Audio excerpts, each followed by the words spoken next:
হাতিয়ার অভিভাবক গত 1 দশকেরও বেশি সময় ধরে অপকর্ম করে এখন পালিয়ে বেড়াচ্ছেন। আপনার অবস্থা জানতে খুব ইচ্ছে হচ্ছে। প্রিয় অভিভাবককে উদ্দেশ্য করে আমার খোলা চিঠি।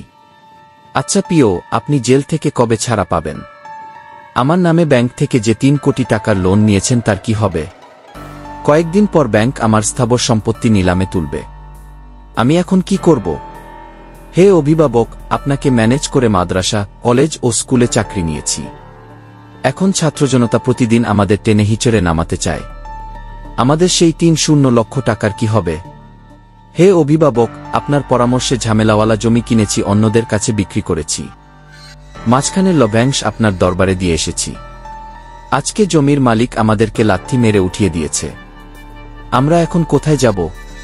হে অভিভাবক, আমার বাবাকে ঘাড় ধাক্কা দিয়ে স্টেজ থেকে নামিয়ে দিয়েছিলেন। আমরা কিছুই মনে করিনি। আপনার কদমে হাত বুলিয়ে ও টাকা দিয়ে পৌরসভার মেয়র হয়েছি, নলচিরার চেয়ারম্যান হয়েছি। আজ আমাদের বেহাল দশা। আমাদের কি হবে? হে অভিভাবক, আমাদেরকে ব্যবহার করে নলচিরা চেয়ারম্যান ঘাটে যাতায়াতে মানুষকে যে ভোগান্তি দিয়েছেন তার হিসেব নেয়া শুরু করেছে ছাত্রজনতা। 5 টাকার স্পিডবোট 3 টাকা ও 3 খিস 50 টাকার বার আউলিয়া 150 টাকায় নেমে এসেছে। আমরা এখন কই পালাবো বলেন? হে অভিভাবক, আপনার প্রতিবন্ধী ছেলের জন্য স্কট ও লালপানি ম্যানেজ করে দিয়েছি। তা এখন জনগণের মুখে মুখে বলেছিল উপজেলা চেয়ারম্যান হলে আমাকে স্বর্গে উঠিয়ে রাখবে, এখন তিনি আপনার সাথে 14 শিখে আমি এখন যাব কোথায়? হে অভিভাবক, আপনার পদলেহন করে 50 লক্ষ টাকার বান্ডিল দিয়ে বিনা ভোটে ইউনিয়ন পরিষদের চেয়ারম্যান হয়েছি। বর্তমান অন্তর্বর্তীকালীন সরকার তা বাতিল করেছেন।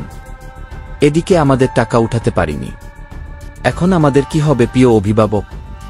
হে অভিভাবক, রবীন্দ্র মেম্বার, ইউসুফ স্যার, চরচেঙ্গার জোবায়েরের কথা মনে আছে? এরা কি অন্যায় করেছিল? আপনার খয়ের খা লোক ছিল এরা। আপনি সুকৌশলে তাদেরকে দুনিয়া থেকে সরিয়ে দিয়েছেন। মামলা দিয়েছেন ভিন্ন মতের মানুষদের। তাদের আত্মা আজ জেগে উঠেছে। আমরা যাব কোথায়? হে অভিভাবক, আপনার গোল ঘরে কত মানুষকে নির্যাতন করেছেন, কত যুবককে মেরে হাত পা ভেঙে দিয়েছেন, মামলা দিয়ে জেলে পুরেছেন। তারা সবাই সোচ্চার, ক্রমান্বয়ে বদলা নেয়া শুরু করেছে। আমরা এখন যাব কোথায়? হে প্রিয় অভিভাবক,